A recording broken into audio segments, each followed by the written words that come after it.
আমি যখন ১২ ক্লাসে ফেল হলাম, আমার বাবা আমার জন্য একজন শিক্ষক নিযুক্ত করলেন।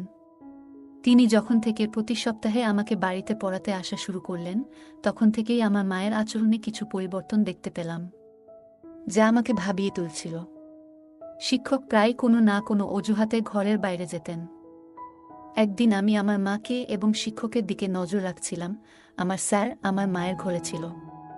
তারা অনেক হাসাহাসি করে কথা বলছিল। তারপর যা দেখলাম তাতে অবাক হয়ে গেলাম। একদিন যখন মা কাজের জন্য বাইরে গিয়েছিলেন, আমি বাড়িতে তখন একা ছিলাম। আমি টিউশনের জন্য প্রস্তুতি নিচ্ছিলাম। আমি একটি ছোট ফ্রক পরেছিলাম। সেই পোশাকে আমাকে অনেক সুন্দর লাগছিল। আমি আমার স্যারকে মনে মনে ভালোবাসতাম। যখন টিচার টিউশনে এলেন, তিনি আমাকে বারবার দেখতে লাগলেন। আমার শিক্ষক আমাকে পড়াচ্ছিলেন। হঠাৎ তিনি কিছু সময়ের জন্য আমাকে লক্ষ্য করে তাকালেন, তারপর মৃদু হাসি দিয়ে বললেন, তুমি তো অনেক সুন্দর। তোমার মায়ের মতোই ভালো দেখাচ্ছ। এরপর তিনি আরও বললেন, তোমার মধ্যে সত্যিই কিছু বিশেষ কিছু আছে, যা আমি খুব পছন্দ করি। এই বলে তিনি আমার কাছে এসে বসলেন। তারপর আমি পূজা, ১৭ বছর বয়সী। ছোটবেলা থেকে আমি কিছুটা শান্তশিষ্ট ও সুন্দর মেয়ে ছিলাম। গায়ের রং ছিল একদমই ফর্সা। আমার জীবনে এমন কিছু ঘটে যাবে আমি কখনো ভাবিনি। কারণ আমাকে টিউশন পড়াতে আসা স্যারের প্রেমে পড়ে যাই। কিন্তু সেই স্যার আমাকে আর মা এর সাথে এমন কিছু ঘটে যা আমরা কখনো ভাবতেও পারিনি। বন্ধুরা, আজকের গল্পটা অনেক বেশি স্পেশাল। আশা করছি তোমাদের ভালো লাগবে। গল্পগুলো ভালো লাগলে ভিডিওটি লাইক, শেয়ার এবং চ্যানেলটি সাবস্ক্রাইব করো। সাধারণত আমি কলেজে যাওয়ার কথা ছিল, কিন্তু ১২ ক্লাসের গণিতের কারণে আমার পরীক্ষা ফলাফল খারাপ হয়েছিল। অঙ্কে আমার অনেক দুর্বলতা ছিল, আর তাই আমি সেই বিষয়ে ভালো করতে পারিনি। বাবা কখনো আমার জন্য টাকা দিয়ে সাহায্য করেননি। তার কথা ছিল, তুমি নিজেই পরিশ্রম করো, তবেই তুমি কিছু অর্জন করতে পারবে। কিন্তু বাস্তবতা হল, আমি শুধু এক বিষয়ে খারাপ ফল করেছি এবং আমাকে সে বিষয়টি পুনরায় পরীক্ষায় বসতে হবে। তবে বাবা আমাকে পুরো বার্ষিক পরীক্ষায় আবার বসতে বললেন, মানে সব বিষয়ে আবার শিখে পরীক্ষা দিতে হবে। গণিত বিশেষ করে আমার জন্য ছিল একটি বড় চ্যালেঞ্জ। বাবা এবার একটু কঠোর সিদ্ধান্ত নিলেন। আগে তিনি আমাকে টিউশনে পাঠাতেন এবং আমি কোচিং ক্লাসেও যেতাম। তবে এবার তিনি বললেন, তুমি কোচিংয়ে গিয়ে মনোযোগ দিচ্ছ না, তাই এবার তোমার জন্য বাড়িতে একজন বিশেষ শিক্ষক লাগবে, যিনি শুধুমাত্র গণিত পড়াবেন। বাবার এই সিদ্ধান্ত আমাকে খুব ভালো লাগেনি। তবে আমি কিছু বলতে পারিনি। মা সবসময় বাবার সামনে কোনো কিছু বলতে ভয় পেতেন। এরপর নতুন শিক্ষককে সাহায্য নিয়ে আমি আবার মন দিয়ে পড়াশোনা শুরু করলাম। বিশেষ করে গণিতের প্রতি আমার মনোযোগ আরও বাড়ানোর চেষ্টা করলাম। আমি বাবার সিদ্ধান্তকে সঠিক মনে করতে লাগলাম। কয়েকদিনের মধ্যে আমার পড়াশোনা ও টিউশন শুরু হলো। এটি ছিল টিউশনের প্রথম দিন। স্কুল থেকে দুপুর ১২টার দিকে বাড়ি ফিরলাম এবং মা আমাকে বললেন ১টার মধ্যে সবকিছু গুছিয়ে নিতে। কারণ ২টায় আমার টিউশন শিক্ষক আসবেন। সেদিন প্রথমবার আমি শিক্ষকের সাথে দেখা করলাম। তিনি প্রায় ৩০ বছরেরও কম বয়সী একজন যুবক। মা তাকে একটু জল দিলেন এবং তিনি জল পান করার সময় কিছুটা লজ্জিত মনে হচ্ছিলেন। সম্ভবত আমি তার প্রথম ছাত্রী ছিলাম। আমি চাইছিলাম যে আমি গণিত ভালোভাবে শিখি। প্রথম দিন শিক্ষক খুব বেশি চাপ দেননি, তাই আমি একটু স্বস্তি পেলাম। তবে শিক্ষককে দেখে মনে হয়েছিল তিনি খুবই পেশাদার এবং কিছুটা লাজুক প্রকৃতির মানুষ ছিলেন। কিছুদিন ভালোভাবেই কাটল। শিক্ষকের পাঠদান সংগঠিত ছিল, কিন্তু গণিত এখনও আমার কাছে অস্পষ্ট ছিল। টিউশনের মধ্যে মাঝে মাঝে আমি ঘুমিয়ে পড়তে শুরু করলাম। যখন শিক্ষক পানির জন্য ঘর থেকে বের হতেন, তখন হঠাৎ করে আমার ঘুম চলে আসত এবং আমি ১ থেকে ২ ঘন্টা ঘুমিয়ে থাকতাম। শিক্ষক কখনোই আমার এ বিষয়ে কিছু বলেননি বা মার কাছে অভিযোগ করেননি। আমি বুঝতে পারছিলাম যে শিক্ষক সত্যিই ভালো, কিন্তু আমার ঘুমানোর পর অন্য জায়গায় কিছু ঘটছিল যা আমার অজানাই ছিল। মা এবং শিক্ষকের মধ্যে কিছু চলছে, কিন্তু তাতে আমার দৃষ্টি পড়ছিল না। আমি কিছুই বুঝতে পারছিলাম না। আমার চোখের আড়ালে কিছু একটা ঘটছিল। একদিন টিউশন চলাকালীন হঠাৎ করে আমার কাশি হতে লাগল এবং তা বন্ধ হতে চাইছিল না। আমার কাশি করতে দেখে শিক্ষক আমার পিঠে হাত দিলেন।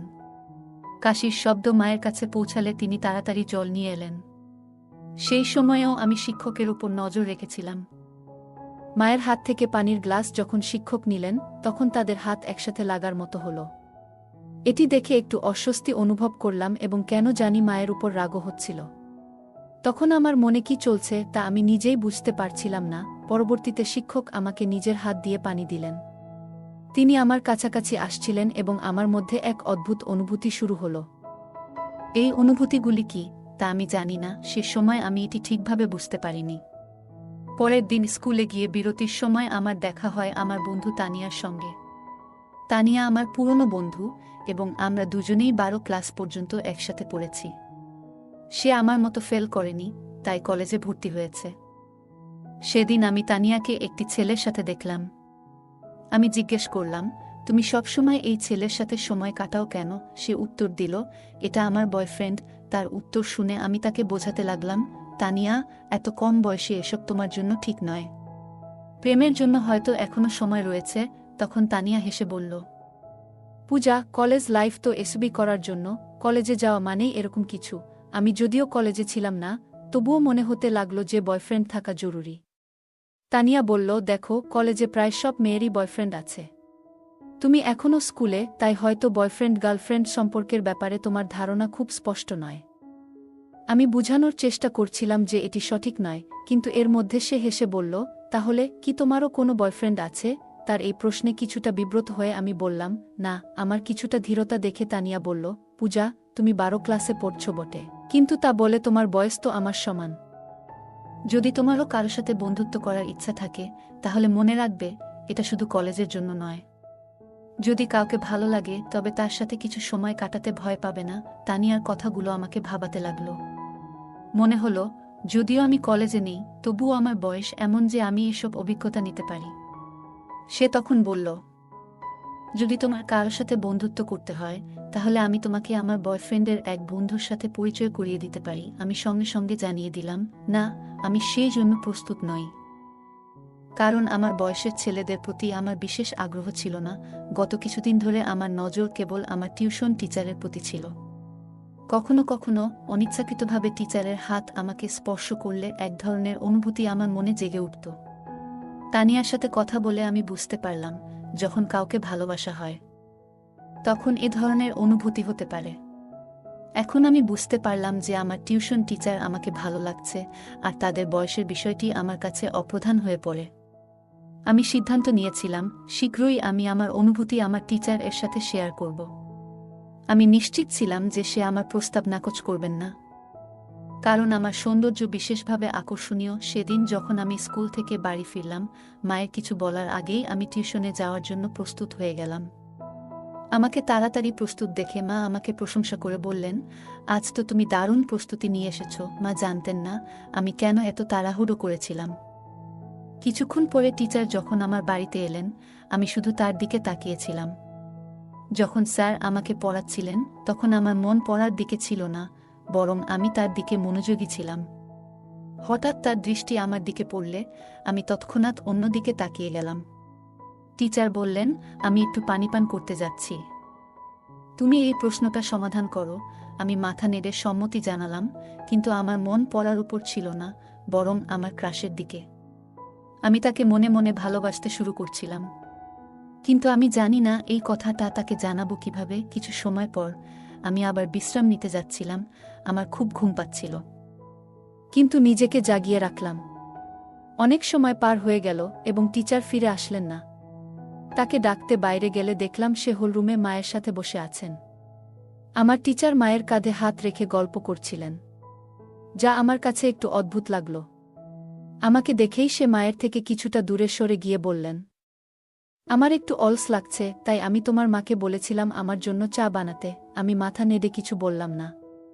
মা বললেন, ঠিক আছে, আমি চা বানিয়ে নিয়ে আসছি। এই সময়ে তুমি পূজার টিউশন চালিয়ে যাও, আমি চা তোমার ঘরে নিয়ে আসব। টিচার আমার সাথে ফিরে ঘরে এলে আমি তার পাশে বসে কিছু গণিতের প্রশ্ন জিজ্ঞেস করতে লাগলাম। আসলে আমি কিছুই বুঝছিলাম না, কিন্তু ইচ্ছাকৃতভাবে বারবার তার কাছে প্রশ্ন করছিলাম। পড়ানোর সময় টিচার আমাকে একটি সংখ্যা লেখার জন্য বললেন, কিন্তু আমি ভুলবশত সেই সংখ্যা উল্টো লিখে ফেললাম। টিচার ভাবলেন আমি ভালো করে লিখতে পারছি না, তাই তারা আমার হাত ধরলেন এবং আমাকে সঠিকভাবে লিখতে শেখানোর চেষ্টা করলেন। সে যখন আমার হাত ধরেছিল এবং লেখার পদ্ধতি বুঝাচ্ছিলেন, তখন আমার মনে এক অদ্ভুত খুশির অনুভূতি হচ্ছিল। আমার প্রিয় ব্যক্তি আমার খুব কাছাকাছি ছিলেন এবং আমি তার দিকে হাসি মুখে তাকিয়েছিলাম। তখনই মা চা নিয়ে ঘরে এলো। মা দেখা মাত্রই টিচার আমার থেকে একটু দূরে সরে গেলেন, যেন মা তাকে শাসন করার জন্য এগিয়ে আসছেন। আমি মা এবং টিচারের সম্পর্কের দিকে বেশি লক্ষ্য করছিলাম না। আমার মন ছিল একমাত্র টিচারের দিকে। ভাবছিলাম কিভাবে তাকে আরও বেশি আকৃষ্ট করতে পারব, কিভাবে আমি তাকে আমার মনের কথা বলতে পারব। পরের দিন টিউশনের মাঝে টিচার আবার পানি খাওয়ার জন্য বেরিয়ে গেলেন। অনেক সময় হয়ে গেছে, কিন্তু টিচার ফিরে আসছিলেন না। তাকে খুঁজতে আমি ঘর থেকে বেরিয়ে গেলাম। সেই দিন তারা হোল রুমে নেই। মনে মনে ভাবতে লাগলাম তারা আবার কোথায় গেল। আমি মায়ের ঘর থেকে কথাবার্তার শব্দ শুনতে পেলাম। আমি ধীরে ধীরে মায়ের ঘরের কাছে গেলাম এবং দেখলাম দরজা একটু খোলা। দেখলাম টিচার মায়ের সঙ্গে সেখানে বসে আছেন এবং তারা একে অপরের খুব কাছে। টিচারের একটি হাত মার কাঁধে ছিল। এই দৃশ্য দেখে আমি অত্যন্ত হতবাক হলাম, কারণ আমি দেখলাম আমার মা আমার পছন্দের ব্যক্তির সাথে সময় কাটাচ্ছেন। সেই মুহূর্তে আমার মন ভরে গেল রাগে। আমি দ্রুত কিচেন থেকে একটি কাচের গ্লাস জল নিয়ে এসে মার ঘরের সামনে গ্লাসটি জোরে ফেলে দিলাম। ওই শব্দে তারা দুজনই তৎক্ষণাৎ বাইরে এসে পড়লেন। মাকে দেখার পর আমি বললাম, বিপত্তি হয়ে গেছে, গ্লাসটি হাত থেকে পিছলে গেছে। কিন্তু টিচার উল্টো প্রশ্ন করে বললেন, তুমি এখানে কি করছো?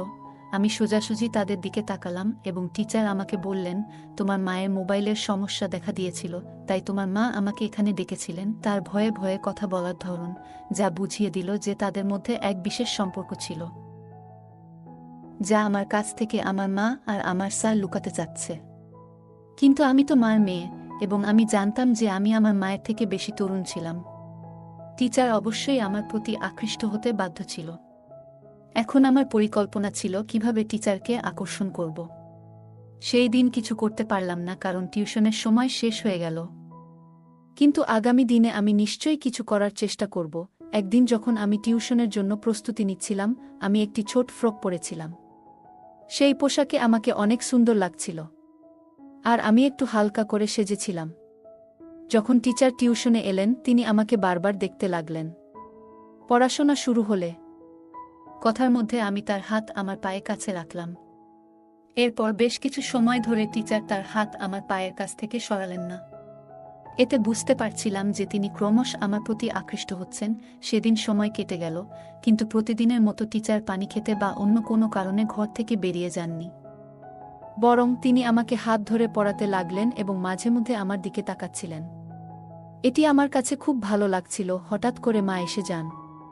যখন তিনি দেখলেন টিচার আমার হাত ধরে পড়াচ্ছেন, তার চোখ বড় হয়ে গেল। মা চায়ের প্রসঙ্গে টিচারকে সেই ঘর থেকে বাইরে নিয়ে গেলেন। আমি স্বভাবতই টিচারের পেছনে চলে গেলাম। টিচার সরাসরি মায়ের ঘরে না গিয়ে বাইরে হলের একটি কোণে বসে থাকলেন। মা আমাকে কিচেনে নিয়ে গিয়ে গম্ভীরভাবে বলতে লাগলেন, তুই আর ছোট নেই, এইভাবে অচেনা মানুষের সামনে ছোট পোশাকে ঘুরে বেড়াতে তোর কিছু মনে হয় না? তিনি বললেন, এটি আমার প্রথম এবং শেষ সতর্কতা। মার গম্ভীর মুখের দিকে তাকিয়ে আমার মনে হল তিনি সত্যিই চিন্তিত। আমি চেষ্টা করছিলাম যেন তিনি সতী সাবিত্রী যেভাবে থাকেন, কিন্তু তার বিয়ে হয়ে গেলেও তিনি একজন যুবকের সাথে সময় কাটাচ্ছেন। আমি তখন এমন পোশাক পরেছিলাম যা মায়ের কাছে অশালীন লেগেছিল। যখন আমি কিছু বলতে যাচ্ছিলাম, ঠিক তখনই বাইরে থেকে বাবা ডাকলেন। সেদিন বাবা আগে বাড়ি এসেছিলেন। বাবার ডাক শোনার পর মা এক গ্লাস জল নিয়ে বাইরে চলে গেলেন। সেদিন রাতের ঘটনাগুলি আর কেউ জানত না। ঘুমানোর আগে আমি মায়ের কাছে ক্ষমা চাইলাম এবং বললাম, মা, আমি ভবিষ্যতে স্যারের সামনে এমন কিছু করব না। পরের দিন টিউশনের সময় আসার আগে মা বাজারে যাওয়ার জন্য বেরিয়ে গেলেন। আমি রাতের ক্ষমা চাওয়ার মাধ্যমে মায়ের বিশ্বাস অর্জন করতে চেয়েছিলাম যে আমি আর স্যারের সামনে এমন আচরণ করব না। সাধারণত রবিবারে বাজার হয় এবং মা সবসময় বাজারে যেতেন। আমি ভাবলাম, যদি মা আমার এবং স্যারের মধ্যে কিছু সন্দেহ করেন তবে তিনি বাজারে যাবেন না। তাই আমি আগে থেকেই তাকে সঠিকভাবে বোঝানোর চেষ্টা করলাম, যাতে তার মনে সন্দেহ দূর হয় আর যেন বাজারে চলে যান। মা বাজারে চলে যাওয়ার পর আমি এবং স্যার বাড়িতে একা ছিলাম। তখন অচিরেই টিচার আমার হাত ধরে আমাকে গণিত পড়াতে শুরু করলেন। তিনি বললেন, আমি জানি তুমি ইচ্ছা করে গণিতে ভুল লিখছিলে, যাতে আমি তোমার হাত ধরতে পারি। তার কথা শুনে আমি হাসতে লাগলাম। তারপর তিনি বললেন, পূজা, তুমি খুব সুন্দর, কি তোমার ধারণা আমি তোমার দিকে নজর দিইনি? তিনি বললেন, আমি তোমাকে একটা কথা বলতে চাই, তুমি তোমার বয়সের তুলনায় অনেক বেশি সুন্দর। এটি সেই সময় যখন প্রেমের কথা বলার জন্য প্রস্তুত হওয়া উচিত। তবে তুমি কেন নিজেকে আটকে রেখেছ? স্যারের কথাগুলো শুনে আমি হাসি চাপতে পারলাম না, কারণ যেটা আমি চাইছিলাম সেটাই তার মুখ থেকে বেরিয়ে এলো। স্যার বললেন, আমি তোমার প্রতি ভালোবাসা অনুভব করি। তিনি আমাকে আলতো করে হাত ধরলেন। আমি জিজ্ঞেস করলাম, স্যার, কি সত্যিই আপনি আমার প্রতি প্রেম অনুভব করেন?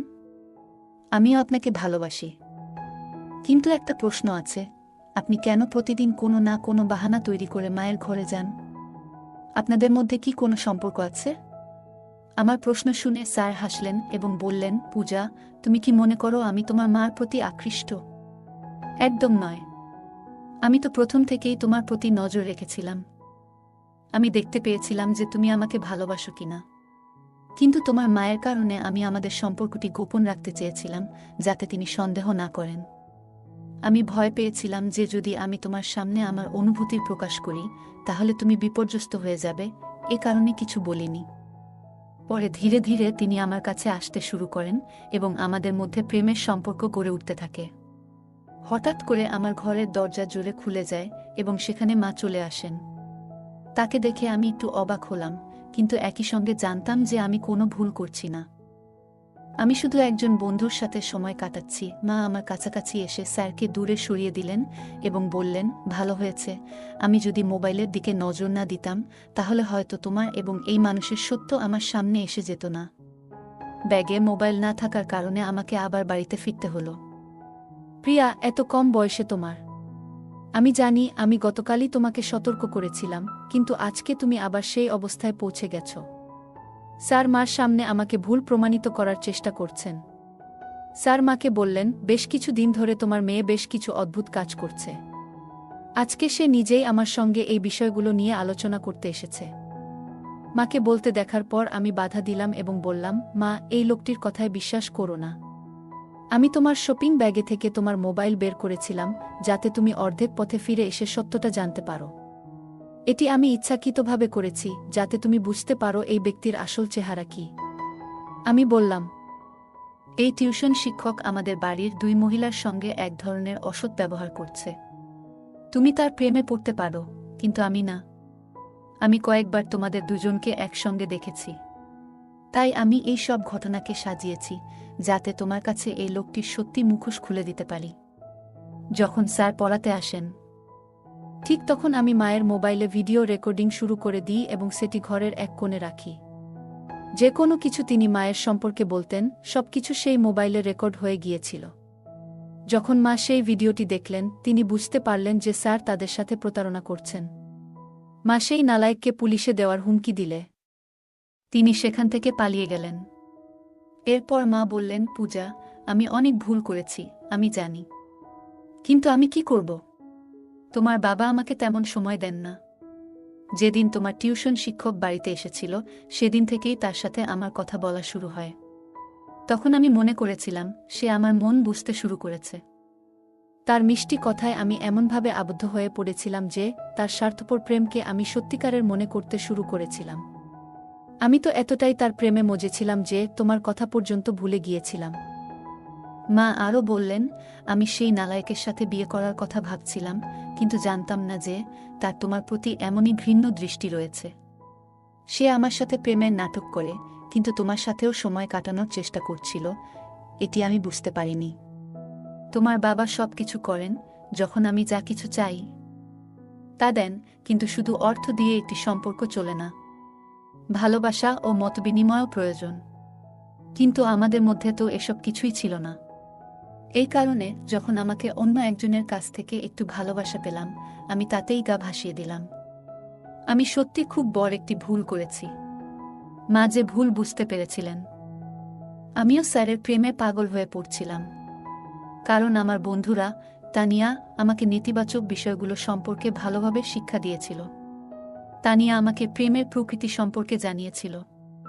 কিছুদিন পর সে আমাকে তার ব্রেকআপের গল্প শুনিয়েছিল, যেখানে তার আগে প্রেমিক মিষ্টি কথাবার্তার মাধ্যমে তার কাছে নেতিবাচক আচরণ করেছে এবং পরে সমস্ত সম্পর্ক ছিন্ন করে ফেলে।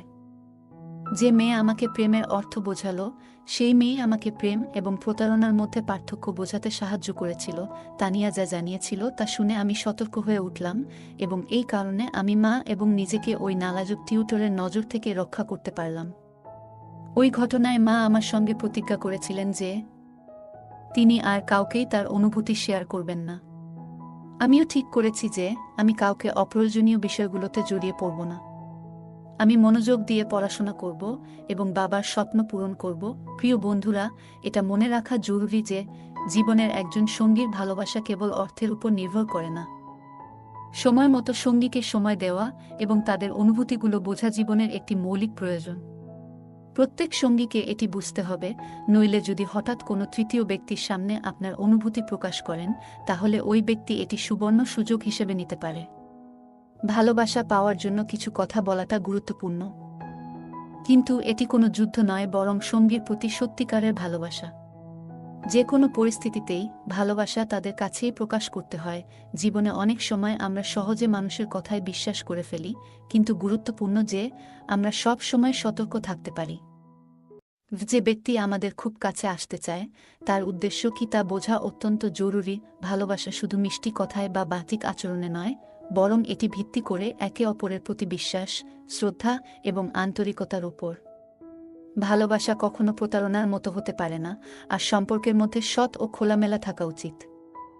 যে কোনো পরিস্থিতিতেই নিজের সম্মান এবং আত্মমর্যাদা রক্ষা করা অত্যন্ত গুরুত্বপূর্ণ। কখনো এমন কোনো পরিস্থিতি তৈরি হলে যেখানে আমাদের সম্মান বা নিরাপত্তা হুমকির মুখে পড়বে, তখন তা থেকে বের হয়ে আসতে হবে। এখানে স্যারের আচরণ ছিল প্রতারণামূলক, তবে মা প্রথমে তা বুঝতে পারেননি। গল্পটি আমাদের শেখায় প্রেম এবং সম্পর্কের মধ্যে স্পষ্ট পার্থক্য থাকা উচিত। ভালোবাসা কখনো কারো দুর্বলতা বা অপব্যবহার করে না, তা একে অপরের সম্মান ও সহযোগিতায় ভিত্তি করে গড়ে ওঠে। কখনো যদি কোনো সম্পর্কের মধ্যে একপাক্ষিক বা একতরফা কিছু ঘটে, তবে সেটি প্রেম নয়, বরং প্রতারণা। গল্পের শেষে মা ও পূজা একসঙ্গে সিদ্ধান্ত নিয়েছিল যে তারা আর কাউকেই নিজেদের জীবনে সময় দিতে বা তাদের অনুভূতিতে জায়গা দিতে চাইবে না, যারা তাদের নিরাপত্তা বা মনের শান্তিকে ক্ষতিগ্রস্ত করতে পারে। এই সিদ্ধান্ত তাদের জীবনে ইতিবাচক পরিবর্তন আনতে সাহায্য করেছিল। নেতিবাচক পরিস্থিতি থেকেই মানুষ অনেক কিছু শিখে এবং তার থেকে উপযুক্ত সিদ্ধান্ত নিয়ে নিজেদের জীবনকে সুন্দর করে তুলতে পারে। বন্ধুরা, যদি এই গল্পটি ভালো লেগে থাকে, তাহলে দয়া করে ভিডিওটি লাইক করুন এবং আমাদের চ্যানেলটি সাবস্ক্রাইব করুন। পাশে থাকা বেল আইকনটি প্রেস করুন, যাতে করে আমরা যখনই নতুন ভিডিও আপলোড করি, তার নোটিফিকেশন সবার আগে আপনার কাছে পৌঁছে যায়। ধন্যবাদ। দেখা হবে আমাদের পরবর্তী ভিডিওতে।